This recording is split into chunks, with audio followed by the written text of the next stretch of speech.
All right, everybody. We're just starting a couple minutes early, and I'm waiting for my lady and Sue. Are you in the room yet? Hello, hello. Well, wouldn't you know? Let's see here. Sue Coop. And so we're on tonight on a couple of different platforms. The problem is that StreamYard has had a problem with Facebook. So if you could go over to YouTube and find this presentation, then you can write comments. Sue and I are going to be talking. Let's see, where is she here? Everybody. Sue, are you here? Don't you love live? Everybody. And I know most of you know me. I did get some notifications that some of my friends are going to be here tonight. Sue, are you here yet? Anyway, so I guess I'll be talking until she shows up. Split the screen. Uh, hmm. So I'm waiting for Sue to come on. I may have to start over if this doesn't continue correctly. So wouldn't you know we would have issues here? Let's see here. Maybe I'll block the screen until 6 o'clock live in a couple more minutes here. So anyway, somebody has asked me about the background. I have banners up. I have wooden shells in the back of me that are full of kids' pictures. And someone said, "Well, we want to see the kid pictures." I said, "I don't want you kind of distracted." And she's not in here yet. Okay. So the layout.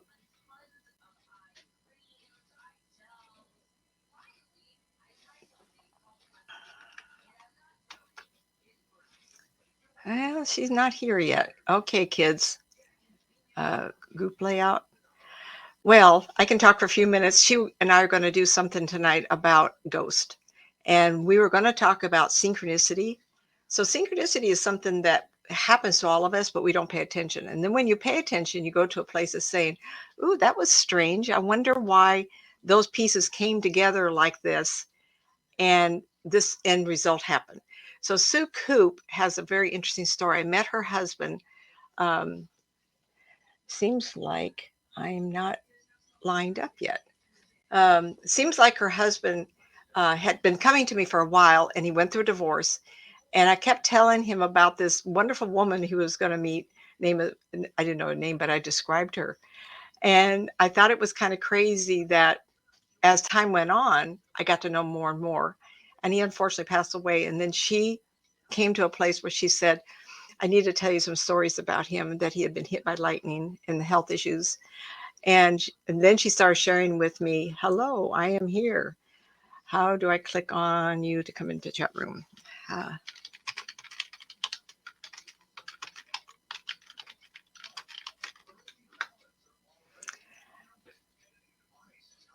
so there you are. This may be very short, and then we'd have to try it again. Ah, Lord. Don't you love live? I know Shar says to me sometimes, "Why is it always live?" Oh, hello, hello. Oh, hello, you too. Uh, we got people in StreamYard. Hello to you too.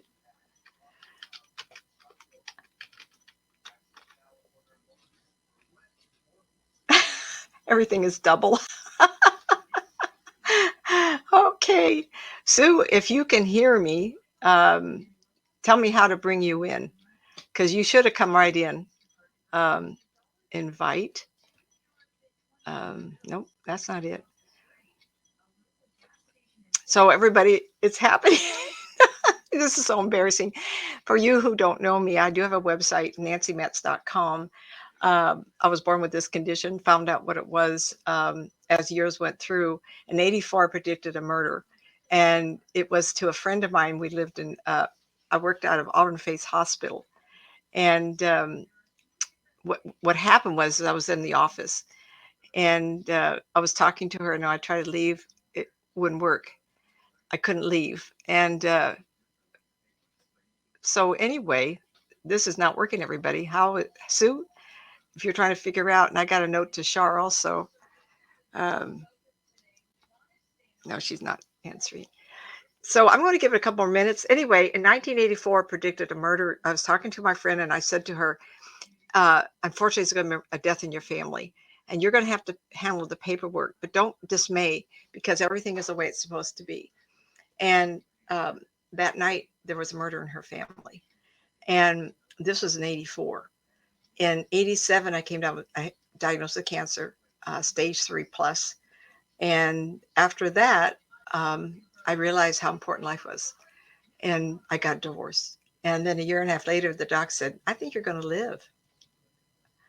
So I said to the universe, thank you for my life and my sanity. And if you wish, I'll work for you the rest of my life. And I was directed 5 days later to the Spirit of Grace Church in Citrus Heights, California. Yes, there is an error on Facebook.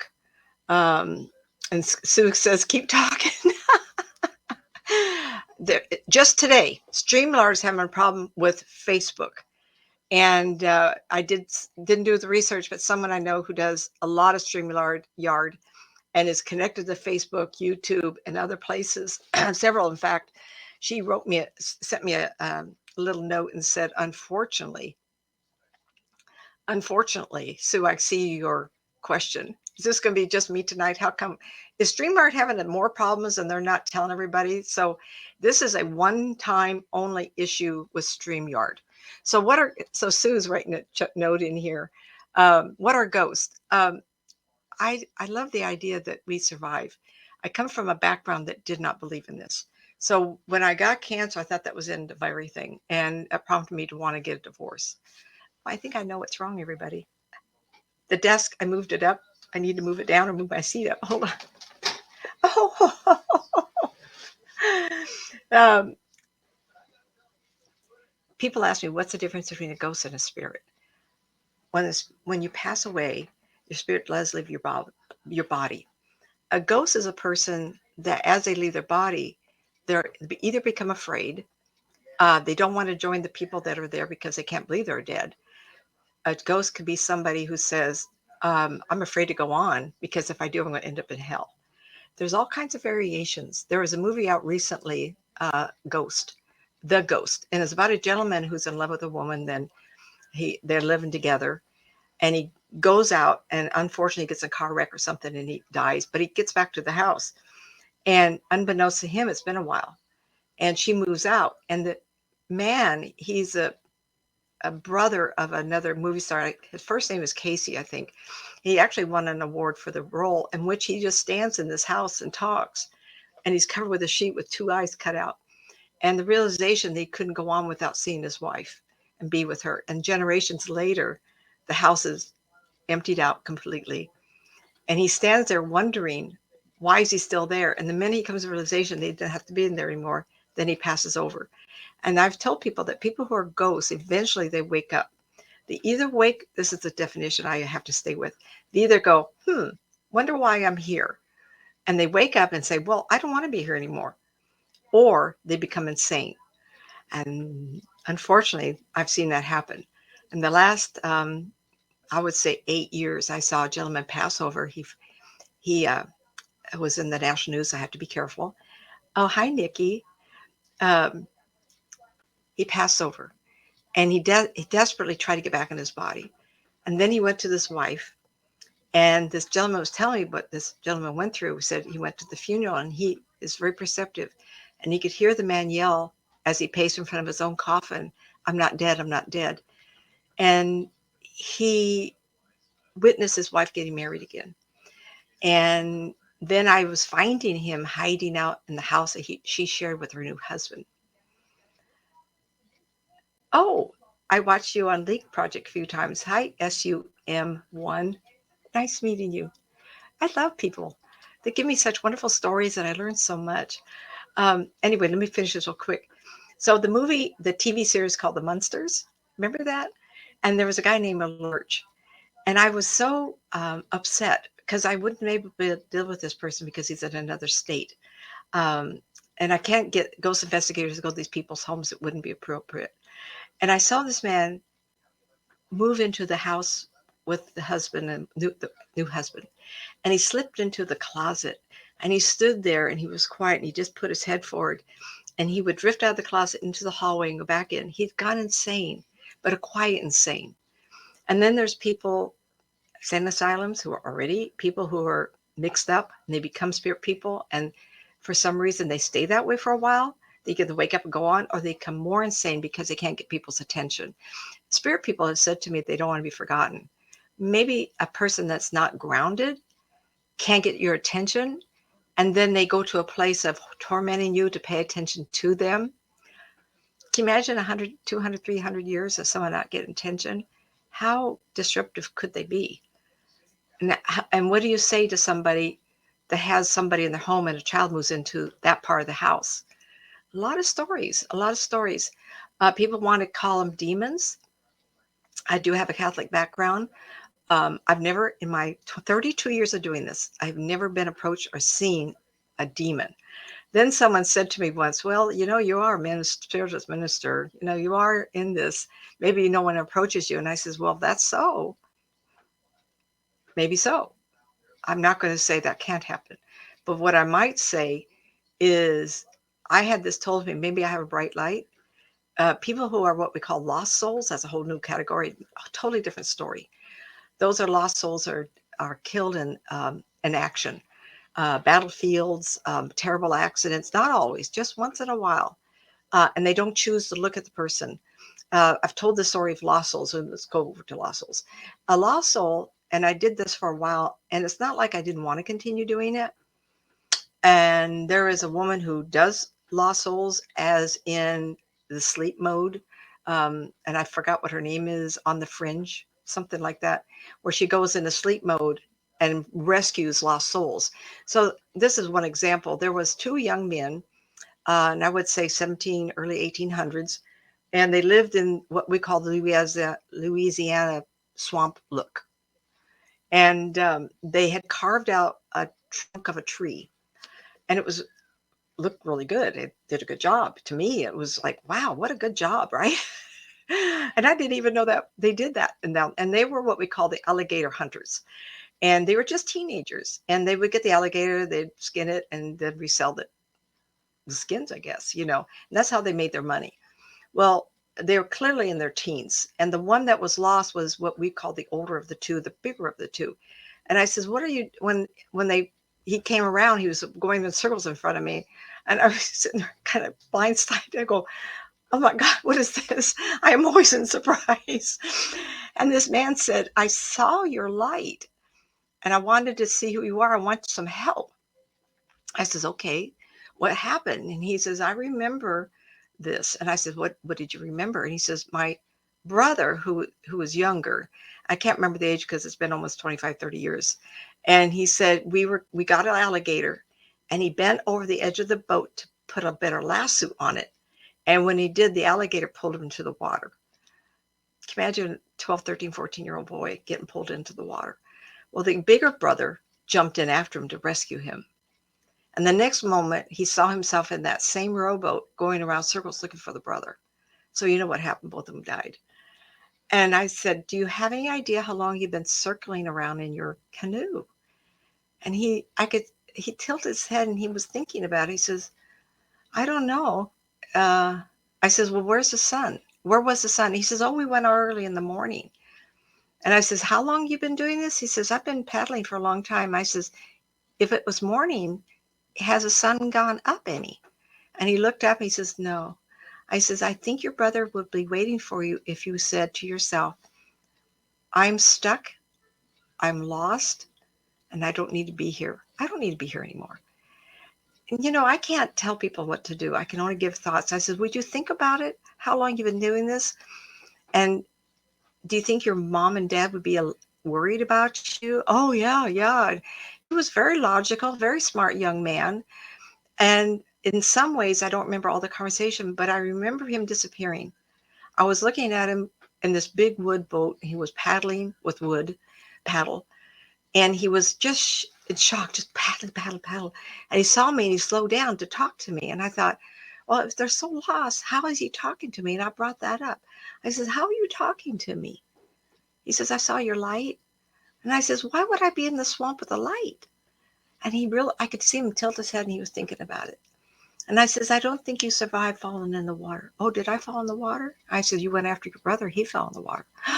Oh, he did. And then all of a sudden it went black. And he evidently left. I don't know if the brother said, oh, you can go now. Come on, let's go. Let's move on. Or whatever happened. There was another incident of this man who was leaning against a tree. And for some reason, he wasn't moving, but he was presented to me. And I went, where am I standing? And I was standing to his left shoulder, his left arm. And I could see that he had burn marks. And he was in tears. And he wasn't bawling, he was just tears. He was watching his barn burn down. And he says, I tried so hard to save my animals. And I looked at him and I talked to him. He didn't really look at me, but he knew I was standing next to him. I says, well, how long has it been burning? Long time.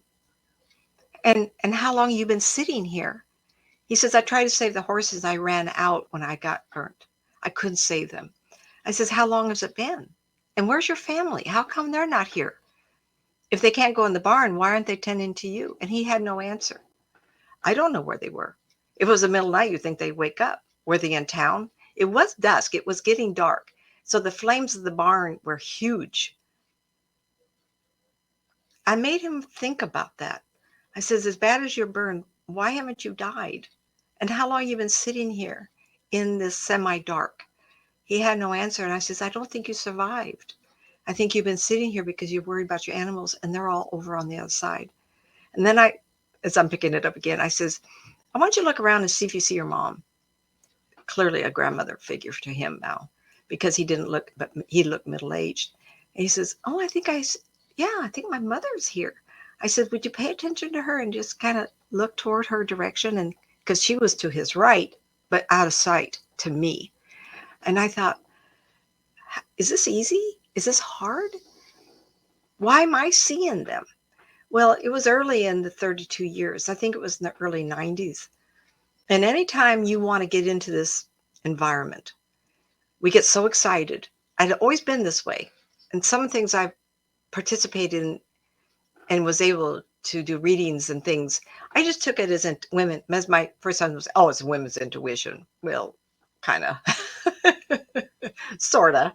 And I remember telling people we were horse people, and I would tell them things like, if you're out there, please try not to step on a rock unless you move it to see if it's wiggling, How do you know that? Well, I just knew things, and we just didn't think anything of it until the murder and this friend's family. And I said this to my little friend. She was a little tiny woman, and about 5 other women, and it got around that Nancy said something. And it was shortly after that I saw a woman walk through the hallway, just a darling lady, and behind her was a spirit girl. And I said to this lady, I said, I knew she had 2 boys and she was unmarried. I said, are you dating anybody? In those years, having a child out of wedlock was still not good. And she says, I'm not dating anybody. I says, that was the oddest thing. I saw a female child walking behind you. Well, I eventually moved to Pollock Pines in the early 95. And I saw this lady at a grocery store in Placerville. So if you're watching, you know who exactly. And she had that child at the same age I saw her walking down the hallway. How's that possible? I looked at this girl and went, she smiled at me, gave me that acknowledged look. I doubt it, but I'd like to think that she recognized me. But I saw a child 10 years or 11, 12 years earlier. And this girl, I almost said her name. She had got married and immediately had another child. The little girl I saw walking behind her. And that's almost unbelievable. What would be your take on grief if those that have passed, especially those who have extremely devoted relationships with those have passed? This is a really big question. That's one of the areas I've had trained in a hospice a couple of times. Death, dying, and grieving. That's a big, big topic. First off, you have to allow that person to have been in your life. You celebrate that you had the person, that the universe brought you together for a reason and a purpose. I do believe in survival. I did not believe in reincarnation. I've had a few reincarnation situations, and because I've done this for so many years, I now believe that there is continuation over and over again. And sometimes when people don't have that belief, which is really, really hard, the only way to do it is understand the only thing, and I hate this, but time does help. And I tell my ladies and gentlemen, please don't grieve in every room of the house. Build yourself a shrine, a place that you can go and do the grieving there. When you do that, that spirit person will show up. If you grieve in every part of the house, it's like being angry in every part of the house. Energy flies off you and onto the walls. And then you're in perpetual grieving status continually. And that's very hard on you because you're continually reminded. People mean well. The best thing that people do when they counsel a grieving person is not to talk. Just say you're sorry, bring a casserole, and give them hugs all they want. That's the best thing you do. We have to allow those who are passing and those in grief to do the talking. And I have found an amazing number of those who are caught unaware that the person dies. And there's so much anger. Well, you can appreciate the person who passed away sometimes has anger too. And if you have anger, you have to look at the anger as saying, you cannot be selfish because those people have had the reward of this lifetime. That was their exit point, and they now can go on. Now, can I say that without you in grieving here in the chat room?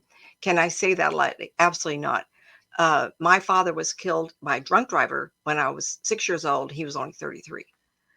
And of course, that's the side of the family I got the majority of my gift on. What was curious, he was killed April 1st, 1955. He had an insurance policy he took out without my mother realizing that came effect April 1st, midnight, 1955. He was killed at 2 o'clock in the morning, driving from Las Vegas to California. And that taught me that we cannot live past the point that the universe said that your spoken word is okay. I do this for a living. I'm so grateful to be in my 70s. Hallelujah. But there's going to be a day when the universe says, you've talked to enough people. You've told your story. You've written your books. Hopefully I'll write the next 8. And they'll say, you've done enough. You can now leave. And I will be. I've told people, and this is a story, I have kissed that Blarney Stone. I've come this close to death too many times. And every time I say, well, they just don't want me yet. Just kiss it off. Yep. So even though we're aging, we're getting older, we have this going on and that going on, I revel in the idea that I get to be older. But a lot of people don't. My father was only 33, but he knew exactly when he was going to die. He did not change it. My last memory of him was to jump in his arms and say, please don't go. We'll never see you again. My next memory is my mother shaking her fist. Don't you do that anymore. Don't you do that. Because evidently I wasn't the first time. And the first time I saw a spirit person was him showing up after I had said that. And I remember seeing him thinking he looked odd. Like you talk about people with halos, it was around his whole body. And I remember thinking that was odd. And my grandmother had it reel to reel. And somewhere in her things is that tape, my talking to her and telling her that Daddy came to visit last night. And I take that story and I try to tell someone who's grieving that it's such a gift to live and such a gift to have someone in your life that when you no longer have them, you have to celebrate that they were there. That doesn't make it easier for you to have to pick up the pieces of your life and go forward. What that tells me is that now at this point in that person's partner life, it's for you. The choice of life is for you. The choices to make choices is only for you. Before you had a partner, from this point on, if you become a widow and you're grieving what we're talking about, and I'm not talking about little kids, that's really a different kind of story. Totally. I'm looking at partners here. From that point on, the universe says, now you're going to take charge of your life, man or woman. And today I just got told of a story of a man who is in business. And just last week, his wife was making dinner and he heard this thump, went in there, and she was dead on the floor from an aneurysm like that. And he was caught off guard. And if I would talk to him, I would say things like, celebrate that you chose each other, you did life, and now celebrate that you're going to be able to have more life, make choices for yourself, and be in charge of your own direction. We have to look at that. No, I don't want anybody to pass away. I want us to live forever, but it's not that. If you don't put some kind of softness to logic, they're never going to pick up the pieces and go on. There is such a thing, and I hate the words. As time goes on, we get that grief and we put it in our hand. We let it get smaller. We don't look at it every day. The shrine isn't visited house every day, and you'll never have to get rid of that grief. What you want to do is capsulate it and put it in your back pocket. You can always go back and grieve, but go on with your life and keep it with you, but allow it to be part of who you are. And the character of who you are is built from that incident also. Compassion. You may end up helping other people in the family. You say, I've been through it. I understand it. I know what your pain is. And then go on. Celebration of death is very important for closure. A lot of people get the ashes put in the ocean, and itself is, and I'm talking about someone in the chat room, that, what is this here? Let's see. Connection is unstable. If you are on Wi-Fi, try plugging into your router. I am plugged in. So there's something going on with StreamYard. Okay. If I disappear, everybody, write me a note, Sue. Okay. Oh, am I taking too much time? She wrote me a note. What is your opinion of seances? Queen wants to know if online seance is possible. I've seen people do that. I don't know if I would want to, only because I do believe there are spirit people. I've done, pardon me, at any moment, someone writes in that, don't do this tonight because it's not the platform. Shar of California Haunts and Matt Slosier of Sunday Night did. Both people allow me to, who's in the chat room, get the name, and then I would describe a dead person around them. Isn't that a seance? Isn't that something I do every day? Is talk to people. I talk about their dead person standing next to them. They're not dead, they're alive. How would I even know what the person of ethnicity they are? So I'm able to describe people standing next to somebody. Okay, standing next to, how can I do that if they're not alive? See? So we really don't leave. And getting back to grief one more time, they are part of your life. Talk out loud to them. If you want a question, make it short, 2-3 words at all. Would you rub my shoulders tonight? So you can feel them. They don't want to be forgotten, but they don't want you to be consumed by them being around you. What Dreams May Come is an excellent example of Robin Williams going to the cemetery and standing too close to the wife that's grieving over his grave. Then he knew to back off and let her stand up straight for once. That's good. Seance is kind of fun. At turn of the century, it was very, very popular to talk to the dead. I think that's very possible that the combined energies of those people, even if they're disbelievers, will give more energy to the spirit person so they can solidify who they are. That's why this is so tiring. I can do readings all day long, but if you have a spirit person you want me to connect to, I actually come to you and embrace you and then move out of you to give energy to the spirit person so I can see them better. And in that way, I can get better clarity. I am an artist. I was an artist. So I took a lot of biology, and now I know body shapes and sizes and everything. And I was part of Sue Coop's class. There was 15 people. And one gentleman said, gee, you can really describe these people. You don't seem to be intimidated. And I thought to myself, I didn't know what he meant by that, but I give a lot of visual because I can see them clearly. I also have a lot of body energy.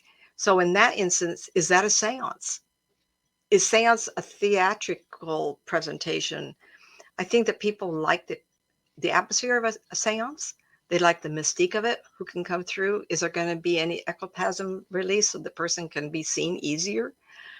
Who's going to show up in the room? They're all waiting for somebody in the room to be talked to. In reality, what they're wanting is the energy of the room to give that spirit person more solidification so they all can see. Maybe they all need proof. I'm not against it. I don't do it because I do it so easily. I entertained for 32 years groups of people. They call me up and I had 3, 4, 5 people in chat, like a Zoom, not StreamYard, but Zoom. And I'm able to talk to them and then tell them each who the people are. So is that a seance? Possibly. Do I believe in Ouija? Do I believe in putting So my father's mother's mother was born at the turn of the century, and she was born to a woman 40 something years old. And her girlfriends, their Friday, Saturday night, I think it was, their entertainment was table tipping. That was a group of ladies whose energy where it's combined to be able to do that. It'd be the same as the seance. You combine your energy to enhance the spirit person that could be there. They were all very, very gifted peoples going back. And they lived up in New York State where the Fox sisters were. So in some ways it was okayed to have the guilt, the ability to be able to do this. She talked about it. She enjoyed it as a child, watching the table pick up and bounce all over the place. I think, oh my gosh, I wish I had a clutch of girlfriends that live by that we could just do that to see what it would feel like. I just take it on myself. Um, and I've seen in my mind, I'm remembering 3 or 4 family members. And I remember seeing the people, there's 3 of them, mom and husband and wife. And I remember seeing the people standing near them, as well as in person. I entertained some people up in Weed, and there was a whole room of family members. I didn't realize it. And the lady next to me said, remember, it's a circle. We just weren't putting our hands on a table. And they started talking about who was there. And the lady next to me, she says, I haven't asked anybody yet. Just a pleasant lady, but she was all excited. I haven't asked. I said, well, who do you want to know? She said, just anybody. Who's here? And this Nancy tack. This skinny little woman showed up. Nobody was. And she had her hair, curly hair, all piled up on top like this. And I gave a lot of detail what her face looked like. And they all started screaming in the room. They all recognized the woman. Is that a seance? Absolutely. So I think it's the environment, the mystique, um, the the unknown. So if you light a candle, you darken the room, is it more exciting? Is it theatrical? Oh, heck, I'd like to go because it'd be fun to see what could happen. But yet, I do it all the time. Uh, so online seances, I've never done that because I do it so naturally, like in a group. Past life regression, I do it online. Absolutely. Is that the same thing? No, it isn't, but it's still communication. So I would think it would be possible to have a seance done and have those who could watch. This StreamYard, I'm hoping everybody can still see me. StreamYard is popping up messages here in front of me. It's kind of scary. Wi-Fi is not connected. I says, yes, it is. It's right to the router. So it's kind of scary. What's going on here? Sue, type in some more questions, hon. Grief is very, very important to me. Um, I do talk to grief a lot. People do send me grief, and there's more than just the death of a spouse. There's grief of loss of job. There's grief of breaking up with somebody. There's grief of so many forms of grief, yet it still is painful. Losing a partner, a lifetime partner, being married a long time. It happens to everybody. I hope we think about it and plan it, accept it. My husband and I talk about the spirit people in this house, and he is absolutely convinced that I would not make anything up. And the people that are in the house, I told a couple of people in the complex, senior complex, I said, find out if I'm describing right. And they said, oh my God, how did you know that? I said, they're walking through my house all the time. And my husband, one night he's a guy that watches the fights, right? And on Thursday, Friday and Saturday, Thursday or Friday and Saturday, he has his drink. And of course, gentlemen, is the drink with ice cubes, right? And he said to me once, he says, I'm going to offer him a drink. What do you think? I go, oh, please. On the end of the couch, put it on the other side. And it was odd because he says to me, I saw him sit down on the other side of the couch. I went, really? It was wonderful. And he says he walks his footprint, he's got heavy footprints. And the wife has small little feet, and he can see that too. How exciting to know that we survive. Who's afraid of death then? And human beings are selfish. We don't want people to leave. We want them forever in our life. We want to go first. Well, one of you has to. And I have to convince people it's okay. And that's very difficult, very difficult. Um, Very interesting outlook on seances. It's my opinion. I try to always say what's in my heart and what's in my mind. I don't look things up so I can talk about it. Um, Only because I think there's so many wonderful, good people out there, and there's people in this business that have their own opinion. And if they want to put a little spookiness on the side of that, if that's their form of excitement, entertainment, that people involved see that there is survival, who am I? I'm just one person. Just because I think this way, especially with ghosts and demons, that I think they're insane spirits. It really saddens me. Yet I don't have any control. There's a lot of businesses that where you have opportunities to go to big hotels and do ghost investigations. One of the little things I do that most people go, Nancy, what are you? I was involved with Port Orange Paranormal in 2011 and 12, 2010, 11, and 12. And I was a remote viewer. It was one of the first times that I realized I could do this. Now, when you do readings across the world, I got them around the world, and they say, I talked to this lady, this is an example. I have these clients that I just love, and they're in Italy. Just talking to me 25. Her girl, the girls, the three girls, they live in the United States. They moved from Panama to Texas, the north, east coastline to Germany to Italy. And when she was in Panama, she's military. Her fiance was in Texas military. I told them all the steps that they would end up in Texas. Well, their kids were, the girls were like grade school. Now they're married and having babies, right? So it's been a long time. When they moved to Italy, they got a house. I says, "Oh, I was driving the house, what they're going to build on it, and the beams and the backyard, the pathway." And she just went, "How can you do that?" I says, "I know time. It doesn't matter. There's no space, time, in distance when I'm talking to somebody because I blend with you. Not nasty, nasty, but my life force blends with people. I take 100% responsibility for everything I say. What makes people like me wrong is we can get information and not interpret it correctly.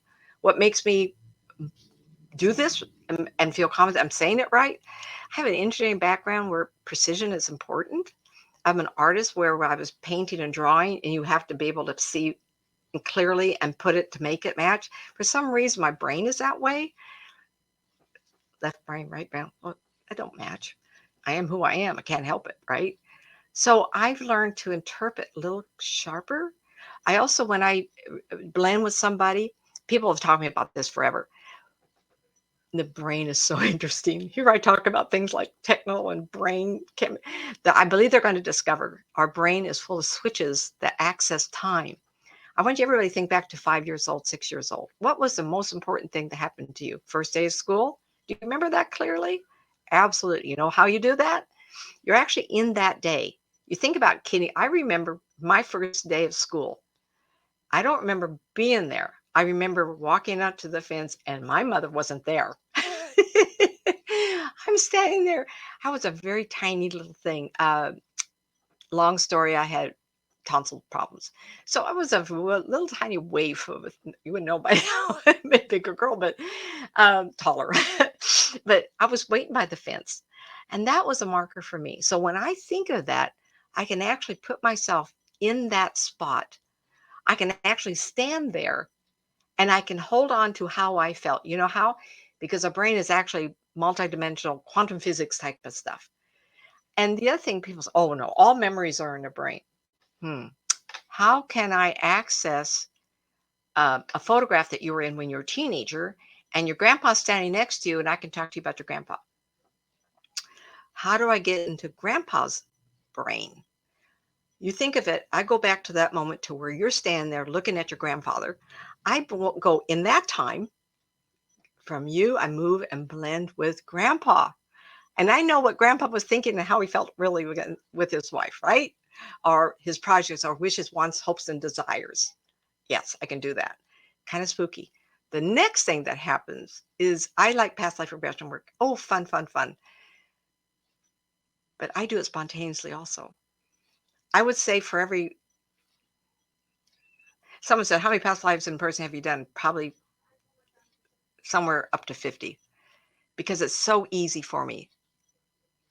I would say at 32 years, probably 30 over the screen like this. But the first time I went boom like this, I was talking to a couple in New York, beautiful young, newly married, giggly together, talking to me. Yay! And she was blonde and she was just darling. Oh, yes, that's another thing to do. When I talk to people, I'm person or the phone, blank, blank, I can sometimes describe what they look like and they go, oh, no, no, no. How can you do that? Well, I blame people. I just move out and I can see. I can't always tell authenticity, but I can tell coloring. Authenticity is not important to me because what am I? People look at me, well, what are you? Well, there is Portuguese, but my mother's family is American Indian, where my blue-eyed blonde sister with lots of curly hair took after the English Irish Scots. So people look at me and go, what are you? And I go, well, mixture. Heinz 57%. So anyway, I'm talking to people around the world, and this young girl was talking to me. All of a sudden, I got this flash. I went, oh my gosh, oh my gosh. I saw her in a past life as a young 20-year-old, early 20s. And she was standing next to Mr. Ford, the inventor of the car. And I said, well, that's an odd thing for me to look at. And I was looking at them and thinking, why am I being shown this? And they all of a sudden they looked down and my vision went down to what they were looking at. Evidently, they were in a photo shoot and they had a crowd of people around them. And they had invented their first car. And it wasn't anything. It was just a motorized platform. And they had this handle that went up like this, where they could stand on it or put a chair. And they were making it go. And he helped Mr. Ford develop Mr. Ford's first car. I don't know who else did it, but he did. And I says, if it's possible, I described this all to her. I says, they were in a photo shoot because I can see a round group of people. So she and her husband went to the Smithsonian. Guess what? About a month later, she calls him back screaming into the phone. She says, I found me. You did? I want to go to the Smithsonian. I want to find that picture. They found a picture of Mr. Ford with a young man, shorter, because Mr. Ford was taller, dark hair. Both of them had white lab coats on, standing next to the first car. And she says, how's that possible? And I said, people say, how do you know if you're a new soul or older soul? When I blame with somebody and I fall into them, it isn't that I fall into them. I fall into the vastness of the string of lives that they have. So this young lady let me slip through her quantum physics, that switch that said to me, she wants to know this. And people say to me, well, how do you know what to talk about? How do you know what I want to say or what I want to hide? I says, if you want to hide something, honey, you can try all day for me to get it. I'm not going to. If there's something you're, as a living person, need to know, I'm going to get, because your spirit will show that to me. So this young lady, so young and beautiful, and they were so in love. They're just giggling. I never talked to a psychic before. Oh, I want to do this. Well, was it that what proved to them that maybe this kind of person is real? Find that picture did. Because people say, everything's in the brain. Well, how did I know about Mr. Ford? I wasn't thinking that. And some of the other ones that sound so loud to me was a woman, next story, everybody, was a woman that was a ballerina. And she had, it gives me, I just get so emotional.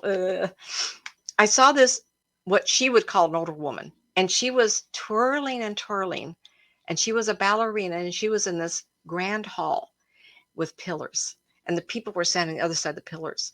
And the moment I saw that, I saw the streaming light come in on her. Oh, I got goosebumps just talking about it. Or I'm going to cry on you here. And in her mind, she was saying, this is my last dance and I'm going to do it for the king. I'm dancing for the king. And I was trying to get her to look at the king so I could see who it was. All I can remember saying was he looked like he was wearing gold and beige and he was rounder, but he was Russian. And it was just amazing. And how long ago was this? I know.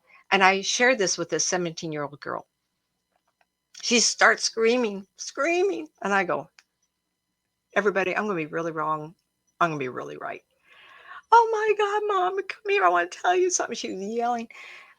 And Mom got on and she shared with me, I think the daughter might have been on too. She says, my daughter has always wanted to be a ballerina. She started when she was like 2 or 3 years old.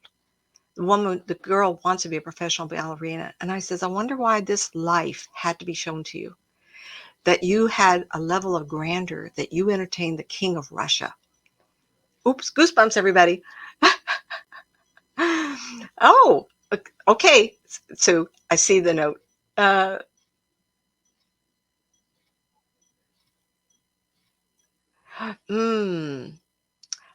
Unfortunately, I don't remember all these. Sue, give me a hint which one. Sue Coop. Everybody, hello. She's in the chat room. Somehow Streamer wouldn't let her in, but you'll love her. You'll love her. Um, there is a connection between Ron, when he came to me, and Sue, who he had not met. And there is a past life. Well, I got to finish the story. Just a minute, Sue. Someone's telling me to finish my story. Who's doing this to me? Anyway, someone said, finish the story. So here it is. And the young lady who had been in dancing doubted the path she was choosing. And I don't know for sure. I think it was family. And family was saying, that's not a guaranteed future for you.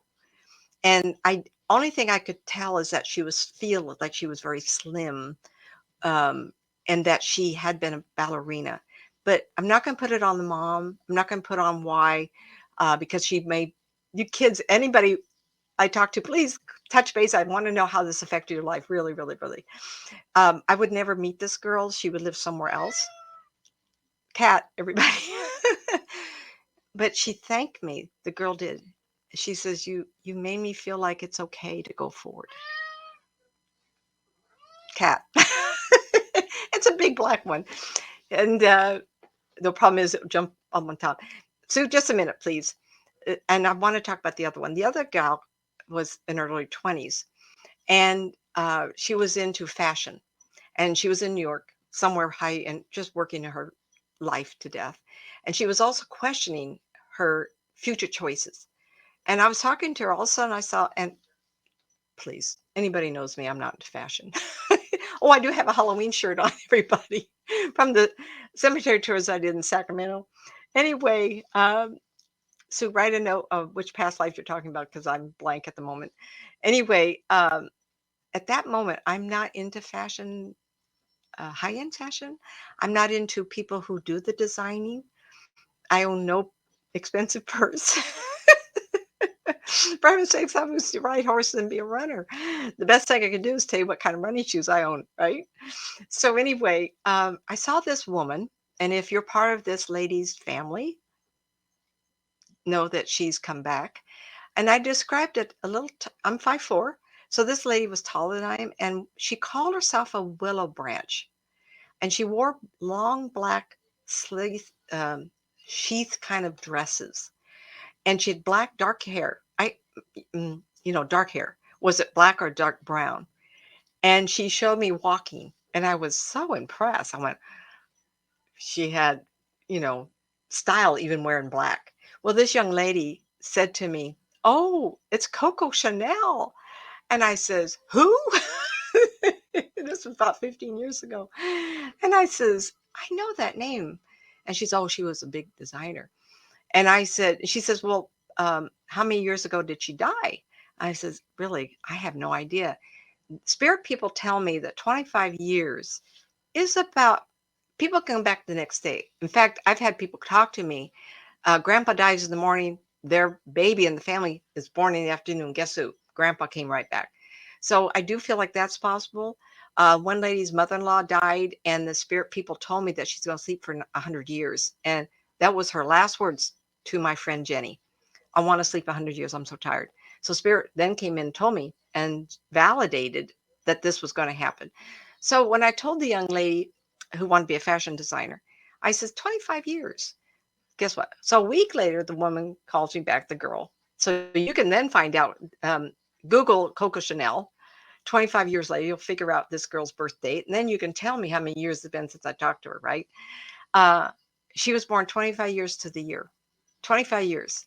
The month I don't remember, but she was born after, 25 years after Coco passed away. So Coco has come back in the form of a young lady in New York working in the fashion industry because she wasn't done. And that's not a negative statement.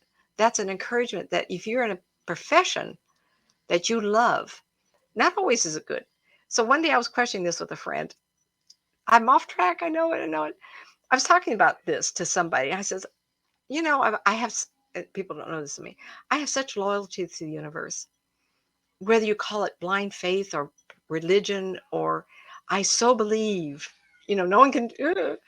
Yes, I studied the Bible. I'm actually a real minister. I studied for 2 years and put 15 years in with the Spirit of Grace Church, UCM, Universal Christ and Master in Citrus Heights, California. I got my ministry in a Dr. Fisher out of Judy Fisher out of Florida, only because she was a little more liberal and believed in past life, future lives. And the Spirit of Grace Church did not want to go there. They were only Christ in one time. And I believe at that time when I got my ministry 2 years after entering this, I was getting stories.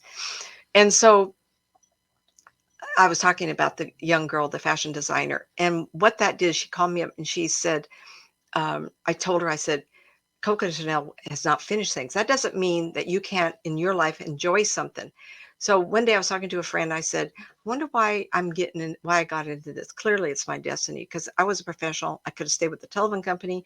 I was first line management at 35-ish, young. So the last 7 years, see, before I left it in 92, something like that. So anyway, I could have stayed, worked my way up to second or third level, second level probably, and had as much money in career and medical, but it wasn't enough. After cancer, I had to, cat number two, I had to have something that made my life purposeful. And I was telling this to a friend, and all of a sudden I saw myself, I want to be Coco Chanel. I want to invent the car. No, I saw myself as a Catholic initiate to be a nun. And I was on the hands and knees on this floor, scrubbing my little heart out. And I was mad because I couldn't talk. They told me to be quiet. Poop, can't do that. And I had wanted to assist the people in congregation, in the city, in the slum, in the streets. Oh, Joe. But anyway, in that life, I was very, very discouraged that my path was not going to work for me. And when I was scrubbing, all of a sudden it went black. So I don't know if she was ill. I don't know, but I've come back in this life as service. And I actually love this. I love that the discovery of joining new people and discovering what they're about and what they bring into this lifetime and what the path is about, even in the midst of throes of grieving, is who knows. Just recently talked to a young woman, and I was connected with her 25 years ago, and she had just become widow for the first time, and she had 2 children. And I told her the next man, she married him, had 3 children. She got widowed again. She came to me 21 years ago after this happened, and I described the man that would come into her life and she would fall in love with. She never believed me. Woman is crazy. She told her girlfriends. So she called me a few weeks back and she says, 21 years ago, I called you. The man you described, he showed up. She is a culture that would never date a Caucasian, especially a tall, blonde, blue-eyed Caucasian. And I have nothing against anything. We're all, without our skin, in my eyes, we're all just, but there's some groups that are, what attracts us, right? So what attracts us? And in her mind, she loves a darker skin, darker hair kind of a guy. And I can get that because I'm dark skin, dark hair, right? And Joe, anyway, she just couldn't believe it. And I said, you know why? Because it's a soul connection. And when you came to visit me, this connecting is so important to your path to help you determine future decisions that I saw this as a crossroads. You have to meet him. You have to relationship, whether you marry him or not. That's a choice I can't do today. That was 21 years ago. Now, why can I see that? It's because you decide what I'm supposed to see. Last link we had, Sue, which lifetime? Talk about TV. Talk about your TV time with Ghost. Just I just love Sue. I wish Ron were here. We talk on Zoom, just friendships. We talk in a restaurant, and Ron is always standing there. I love it. Who says there's not marriage after death? You can go on if you're young. You can have other relationships. Absolutely. That is your destiny. But Sue, as much as I love her, She's perfectly happy with Ron. I'm hearing him laugh. Where are you, dear? Are you here? So anyway, I'm connected to Sue because I'm talking to her. He just follows her around. He's so in love with her still. Is that possible? Yes. I was working out of an office in Fair Oaks, California, and a gal from Rockland came to visit me. And she had a wedding after her fiance was killed. And I don't know how it went, I don't remember, but she had a physical relationship after he died. She says, just because he has died, doesn't mean I don't love him still and I can wish to continue. I don't know how to make that. I didn't see anybody else for her for a while. And it's because they weren't done. Does that mean a widow of 30, 40, 50 years uh, will close the door to more? Hmm. That is a choice we have to make. There was a lady who widowed. Her name was Mary. She passed away. She was 83 when she came to me, and 82 rather. And she was tired of her husband, dead husband, being in the house. That didn't bother so much, but he had his mother with him all the time, and the mother she didn't like. So I came over and I talked sense into them. So weeks later, she said, "I've met Ed." "You've met somebody?" Now she was in love with her husband, but when she saw Ed, that soul connection was so strong. It would not have been that way, nor would she have paid attention to it if her husband had been alive. So they had some sort of agreement that the husband would check out when he did. And remember, this has been months because she had put up with her dead mother-in-law for quite a while. So when they finally got the house was clean. So I had gone over there, we visited. I think the house is clean. I went around. I talked to the mother-in-law, not the husband. So when the mother-in-law was ready to leave, the husband who was dead also, oh, mother's gone. Okay, now she can leave because somehow there was possession over the house because the son owned it or something. I don't. It's kind of strange. And she said to me at 83, she says, "I met Ed at church." Oh, Mary. Ooh. And she says, "I didn't know that at 83 I could feel 13 inside." And I go, "Is that right? Is really, I'm going to remember that for my ladies and gentlemen, that we have fresh love coming." Ed was younger. So I said to her, "Oh, you're robbing the cradle, 5 years. What's that? When you're late 70s and 80s, right?" She calls me and she says, "He died." Oh, Mary, at least you got him before he died and didn't show up dead. She laughed. And then she calls me back. She says, "Ed is having sex with me in the shower." I says, "How do you know it's him?" "Oh, his sides." And I laughed and I went, "Is that okay, Mary?" And she says, "It's the best I've ever had."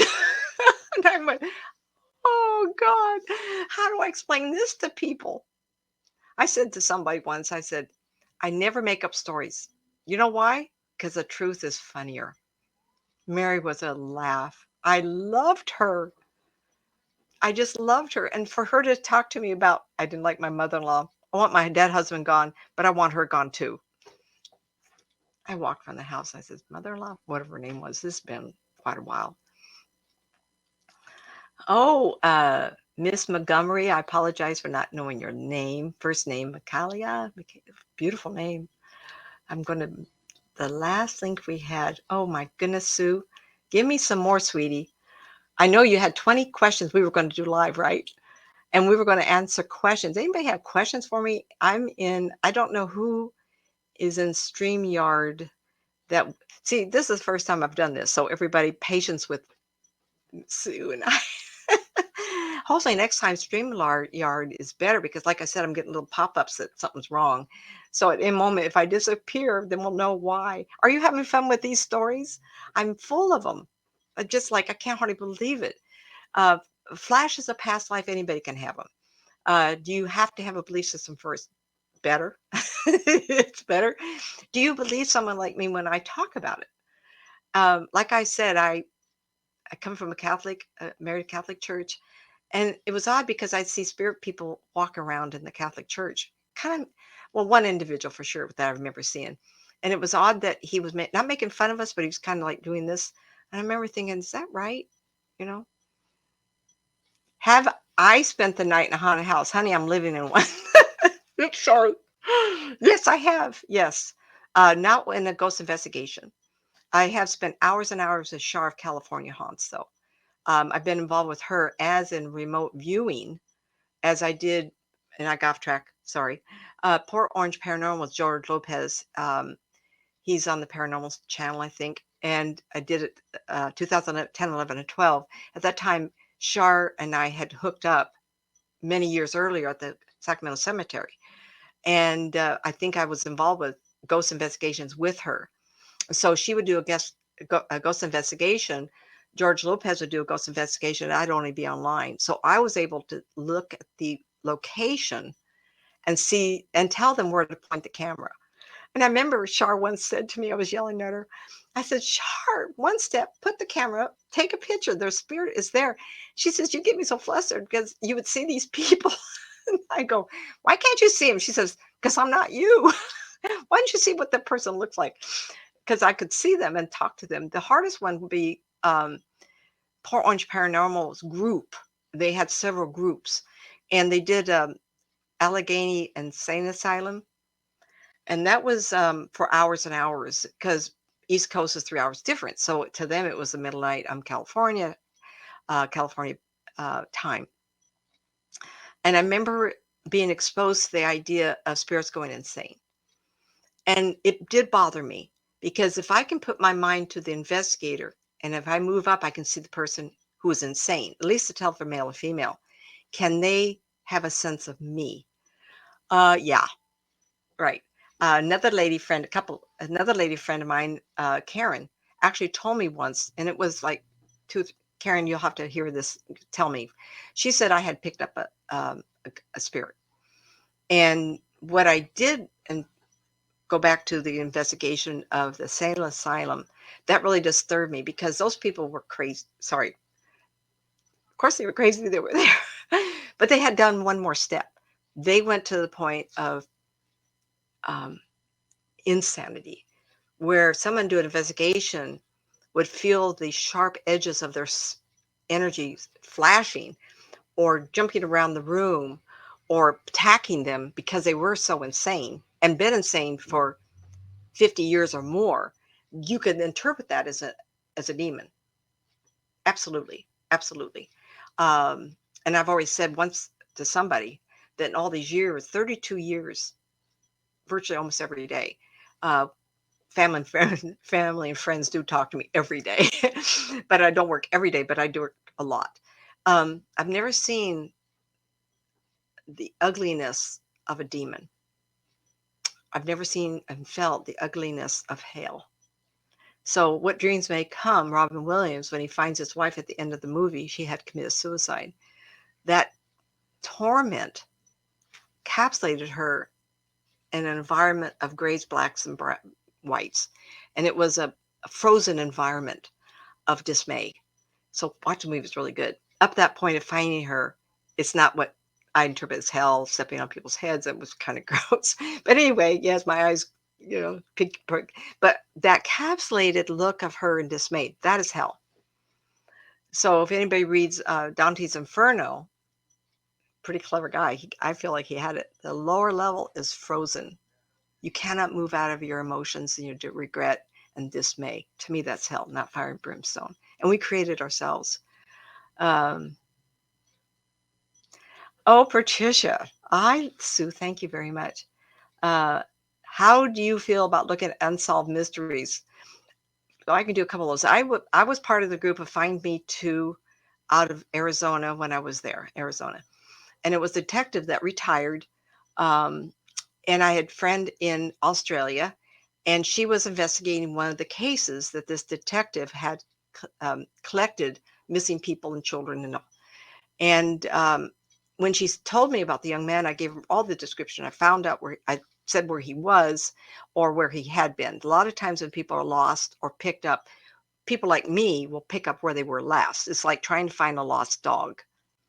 And the lost dog goes, oh, I know where I am now. That's what I'll pick up. I won't pick up the next 20, 30 feet. So, um, and so unsolved mysteries, we pick up what's allowed for us to pick up. It's hard to pick a body because bodies shift in the wind and the debris. That's awful hard. Um, do I watch cop shows? Do I real? My husband really loves that 24-hour on the spot, every state in the union type of stuff, and I'll read the people absolutely. Um, Anything on TV that's live, I kind of want to stay away from because as they're talking, I can step into them. Duh, criminals and court actions. Duh, that's not fun. If I do it, I don't like doing it because I don't want to know. If you visit me, I'm not going to step into you because, oh, I do it for a living. I don't want to do it anyway. So unsolved mysteries is very exciting and scary at the same time. Sometimes you'll pick up something, sometimes you won't. Yes, there's been high profile cases. I have got information, but who's asking me? I'm not going to step up and volunteer. Well, who am I? I'm just an old woman now in California. Um, and if I've come up with something, I mean, how much life do I have? Which is hard. It's hard because I want to help everybody, and there's only so much I can do. Um, Unfortunately, there's ETs around us, and I think they vibrate in sync to us and vibrate out. I think they travel so fast in their energy level. I was just talking to somebody about this. Don't know if it was you, Sue. I think it was somebody else that there had been a UFO landing in Northern Africa, Arab country, I think, where a ship had come down and three tall 6-footers had gotten out of the ship and walking around. Two of them got on board and the ship went boom. Hard to see GSI that one. Third guy, he's still walking around. He turns around and all of a sudden he's gone. Zip. That zip is what we don't see when they zip into our area here. I'm looking at the camera. Who is to say that over there people don't know me in the history books 500 years from now and they say, oh, that's a clever lady. Let's go back and visit her. And they're monitoring us and watching as tourists would. How would you like to go back to the castles of the 12th century and walk around inside? I think people from the future do it all the time. This was an interesting conversation. ETs, other planets, other planetories. Oh, they're here to protect us. What we witness of them destroying rockets with atomic bombs in them, they're not trying to help us. They're helping themselves. You know why? Because they live here. And they're taking samples of animals in the field, test the tissue to see how much we screwed ourselves up to this point. You know why? Because if we get to a place we're contaminating, if we contaminate the land, we're going to contaminate the ocean. They're not going to be here. They're going to go to another planet. And I think there's multitudes of spacefaring civilizations that go to young planets and reap the rewards of the cleanliness of that experience. And they coexist for centuries, thousands of years. How long? Who am I to say anything? But the sense I got was a selfishness. They're going to make themselves known for our benefit. They let themselves known because they're snooping on our lives. Can you imagine being able to get in a plane and go back to 12th, 13th century and see a castle? Well, why don't you go back further and further? Wouldn't you like to go to maybe the pyramids? I'd like to see how they're built. I would not waste any time if I could zip in and zip out and watch from a distance knowing I can't be seen. Who's to say we don't do that already? Yes, I have had experience with UFO peoples. I have a friend I kind of confide with. And I was saying I had this weird dream. And it was one of those aliens that really tall. And he looked more antish, long eyes, long face, body was kind of lumpy. But he had on in this dream, he had on a silver blue tight, like a weather, like something you'd wear getting into the ocean, wetsuit. And if anybody knew me, I wasn't scared. I was amused. I went, wow. And I said, you're so beautiful. Because he was. The contours of strength, the muscle, everything, because I was an athlete, I noticed things like that. And I remember in my dream, him looking down at me, because I'm short and he was very tall, looking down at me like, Did she say that? You're beautiful? And so I told this friend, and she says, "Oh my God, anybody else, I wouldn't believe it. But if you come so left field, of course you would say, you're beautiful." And the next picture I have, I'm in what we call a big area. It's moon shaped. I mean, a sliver of the moon at quarter. And it's a hallway, and it's very rounded to a flat, very sparse, very gray. Like everything is gray, shades of gray. Was it metal? No color. And it was just open, open, open all around. It was huge.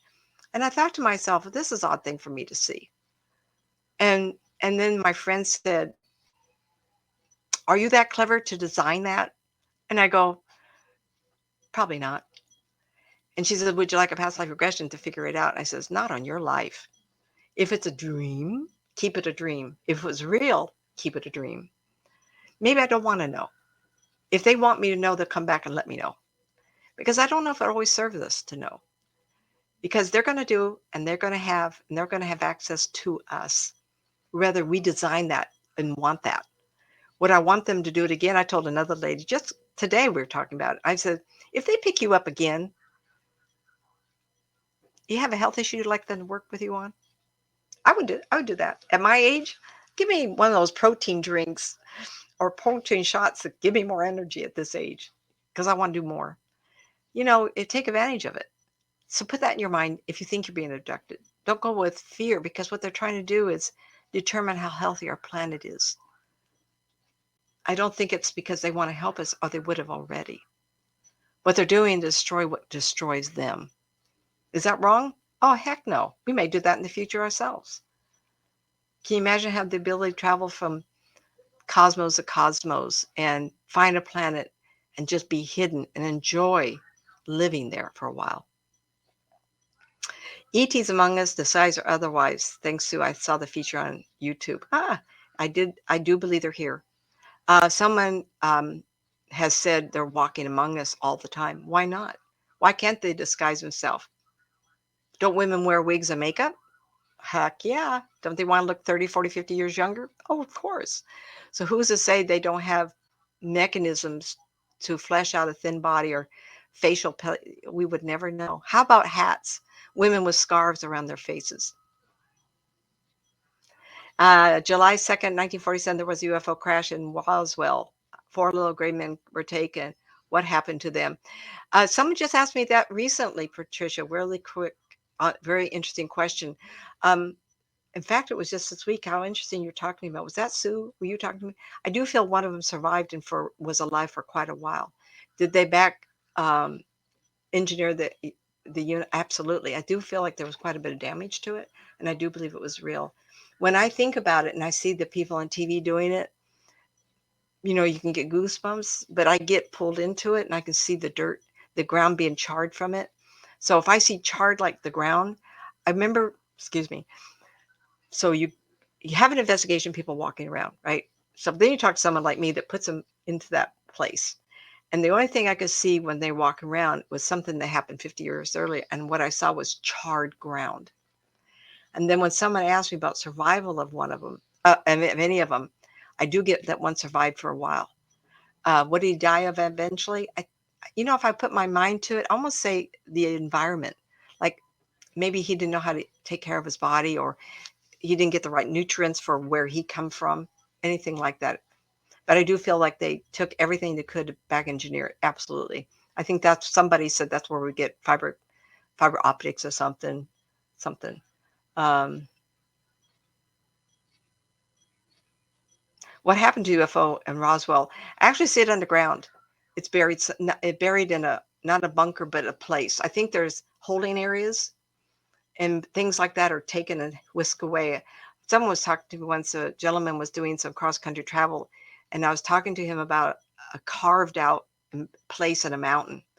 And I do believe that's possible in underground, miles and miles and miles. And so there's areas where they keep those. Just as I'm talking to you, for some reason, somebody in the group must have done some investigation and has an idea that there is um, an area where they take these things and hide them. And I do believe that. Yep. Um, was he under military confinement? I want to say yes, and the reason is how he let this fella just walk around. I didn't know what he could breathe. Military confinement versus who? Who else would? If the military put a clamp on this, it would only have to be it'd have to be the military. Though I do believe that being alive, there was a lot of people who saw him, like government peoples, people who didn't believe but who do needed to. And if they back engineered it, uh, who else could see him? I don't think he lived isolated.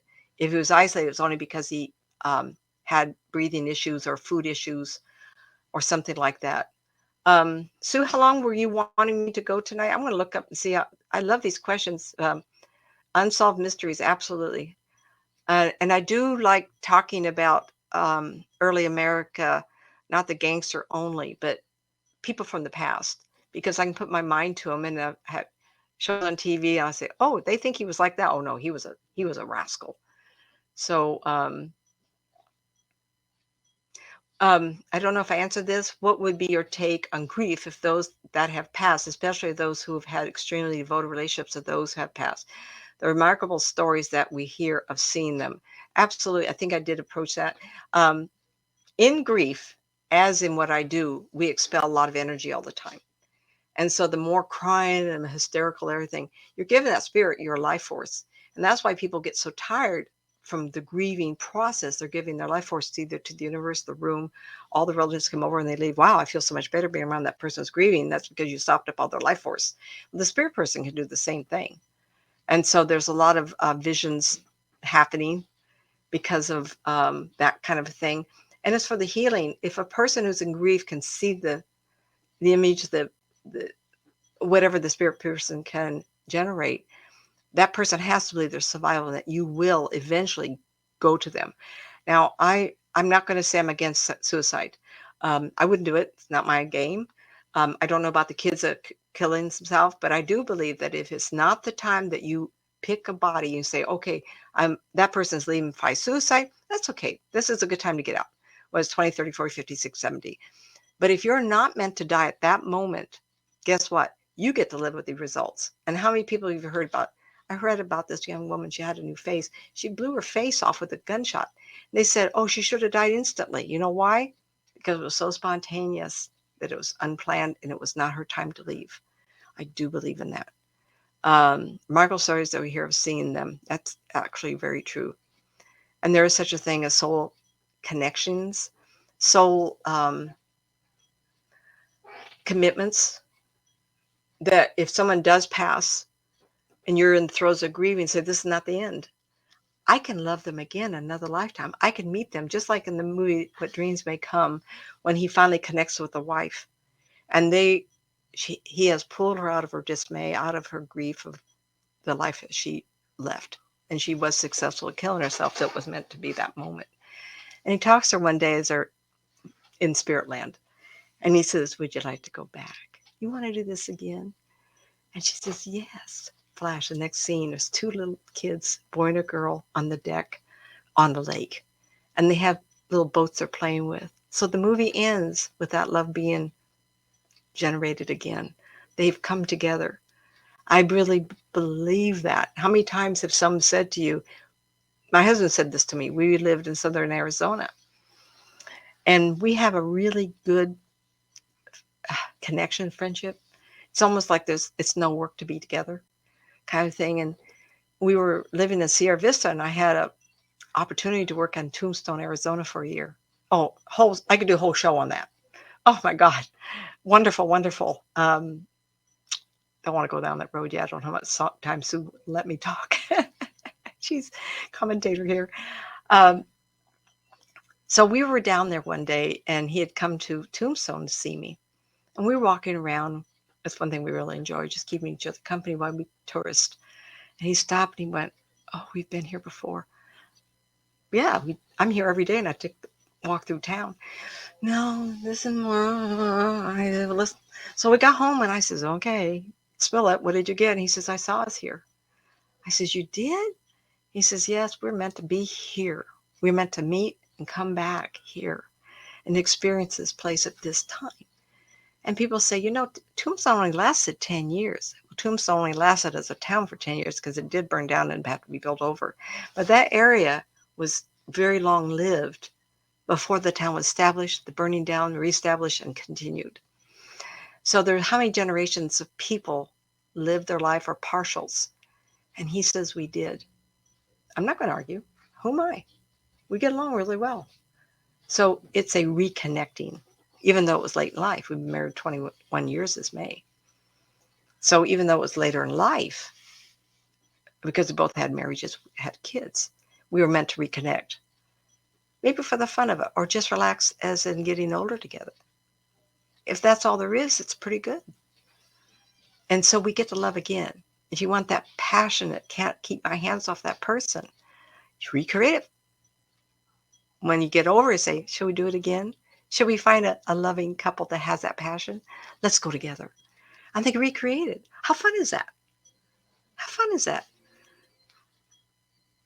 I'm trying to think of the gentleman, Patton, that claimed he was a Roman officer.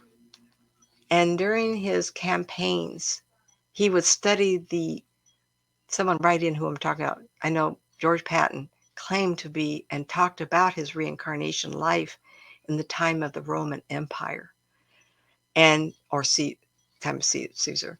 And he would talk about the campaigns, and he would read up on them. And he claims he was successful because all he did was replay the campaigns of 2,000 years ago. Wow.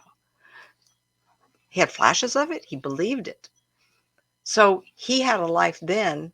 Did he have other lives? I don't know. But he had a life there as a military campaign. And he came forward to be Patton to be able to do it again.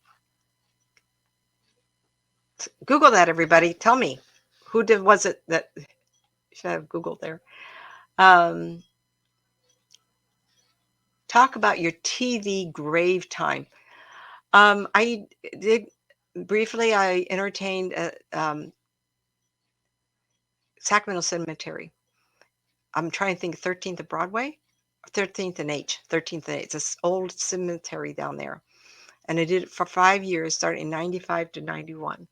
John Benton passed away. And so I did some tours after that. And the people did come, Channel 3, 10. They did interview me. TV grave time. I didn't do a lot of those, but people did show up. News and Review did some articles. The TV station at the time, I was kind of like a novelty act, like, what is she?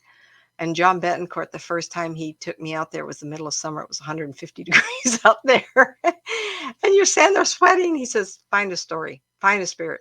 Of course, anybody that does this knows that you work better cooler. And so the first story was a woman who was hunched over her grave. Very first story, and I've told it many times. I could tell you 50 stories because I seem to remember too many. And woman was saying, all three of my babies are buried here.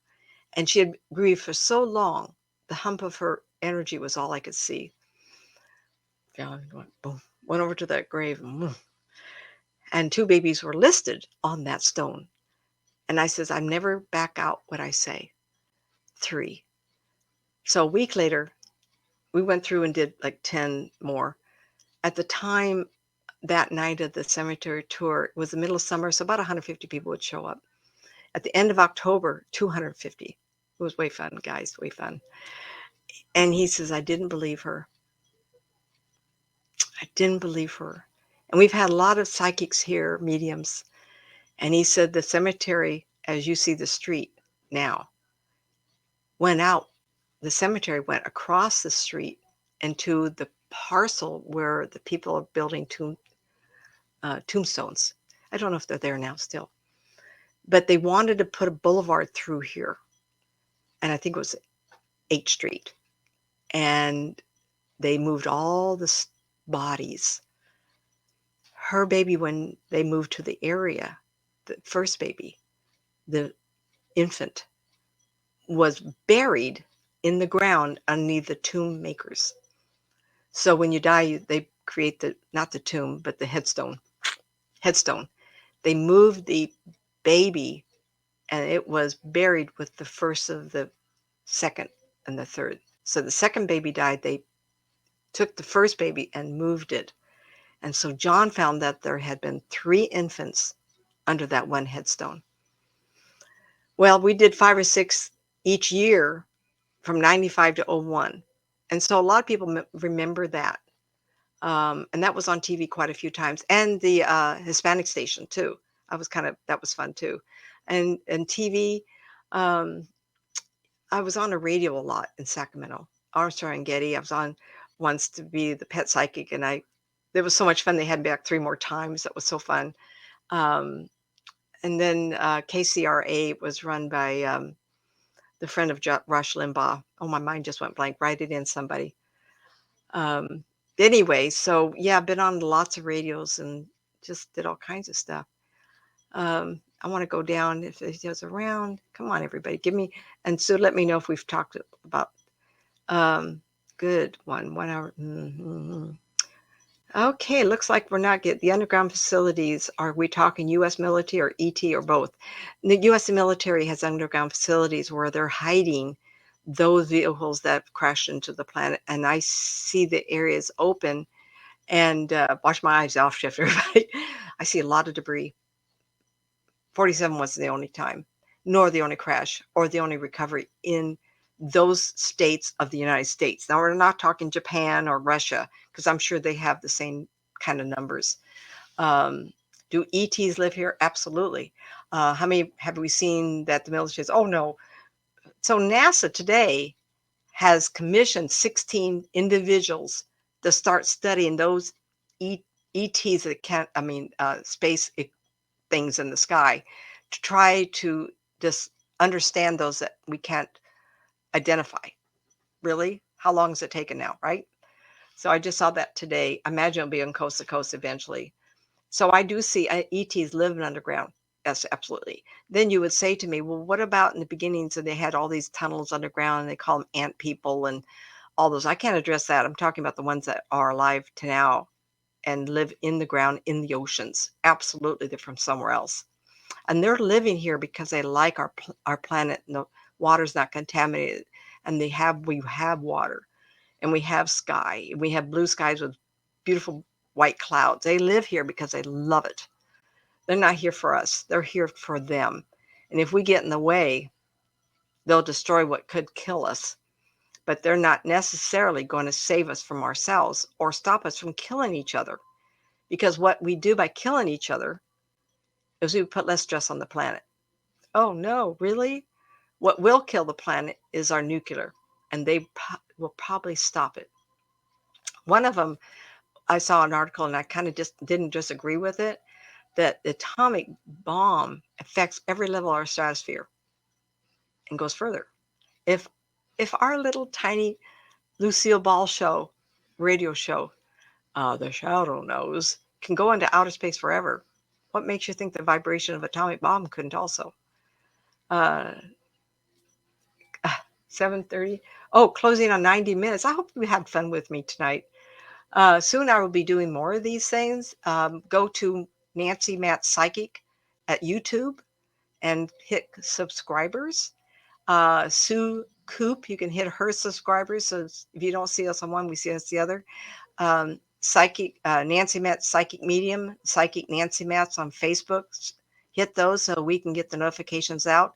I also sent out notifications on meetup.com, talking to ghosts and spirits. You could find me there because I'm going to do this. I'm not going to. The subscribers are important because if I'm going to write 8 books plus coming up, I've spent decades keeping things, so I can at this time in my life. If I don't have the interest, I'm not going to write them. So show me the interest, and I'll share with you what I know after 32 years of doing this, because it's amazing. Someone was talking to me about my attitude about life, and I says, I live with a level of giggle here, a little bit of a giggle, because I can now, and this is crazy, I can flash 3 lifetimes ahead and dozen lifetimes in the past and go back to them. How fun is that? Are you bored? No. Do I live with peace? Yes. Do I want my family to die, my grandchildren? Oh, no. Great grandbabies? Oh, no. Don't you? No, don't. But I have no control. Does it help me control my emotions and feelings? Makes me more acceptable to things I can't control. Do I like the way the things are going? Do I like the shootings? Absolutely not. Do I have control? Who's going to talk to me? I can only live my life. We can only take one breath at a time and one step at a time. If you want to campaign and be out there and do that, in my years, the hippie movement, I have friends. I have a darling friend. I love her. She's in England. She was active and she looks still hippie-ish. And I love her for her uniqueness. When the 60s were happening, I graduated from high school. I was a little early. Um, and I got in I was one of those went to summer school all the time. But I graduated early and then went on to college. And I fell in love with my high school sweetheart. We dated 4.5 years and got married the second day, next day after 2-year college. That's how kids did it those years. All 5 of us in the Catholic clique got married on the same day, right? So I was involved with school. I was involved with raising babies. Yeah, I had children early in life. So I wasn't really part of it. Oh, Patricia, how sweet of you to say that. I have Indian blood and it's helped a little bit, a little bit. Um, I really appreciate that. I hope you're making reference to and I love talking to people about this. No, I don't have hours in the day to have everybody call me up, but if I'm doing a session or if I'm doing a show, I'm just amazed all the time. How much grief do you stay with you forever? Do you think you're in a hole and a well and that you can't see the top of it? Why don't you turn that around and say, I'm at the bottom of the well because I'm not seeing something. I'm bottom of the well because I'm supposed to experience this and get what I can from it. Turn it around and say, okay, if I'm experiencing this, it's what I'm supposed to learn. Am I here to help somebody or am I supposed to see this is okay? I don't like it. Can you imagine what I felt like at 39 having cancer, stage 3? It was awful. To top it off, it was um, Thanksgiving. I had diagnosed December for Christmas. I had surgery. January 5th of 88, I had appendicitis. I was hospital for 3 days. They didn't want to take it out because they were afraid I was going to spill, you know. And then toward the end of January, I got a call and they said, we have to have more surgery. They weren't done with me. I'm like, scared me. You know what it did? It woke me up. It made me realize that maybe I wasn't living. I was so busy with life that I forgot who I was. We were sports people. We were into 4-H. We were into everything for the kids. And we were running places as fast as I can, but there was no inside contemplation of who we were as people. And I knew I couldn't stay there. My ex is alive, and I take half the responsibility for not working because I got lost in what we were doing and not who we were as a couple. And I'm sure he would say the same thing. So I knew that to me at 39, I would have to change my life. And I turned 40 in April at the end of all my treatments, and I left on July 1st. And then a year and a half later, the doc said, I think you're going to be okay. We'll just monitor you for 15 years. And if you last 15 years, then I guess that can come back. And that's when I said, thank you for my life and my sanity. And if you wish, I'll work for the rest of my life. And that's when the universe sent me the spirit of grace. And because of those things, it's called synchronicity situation. Sue, she kind of got on tonight. This is what we were talking about. There is synchronicity in everybody's life. You know why? Because we're part of a bigger picture. I call it the spider web of life. We're all connected. Just like a great grand city with all the streets connecting so you can get to one part of town to another.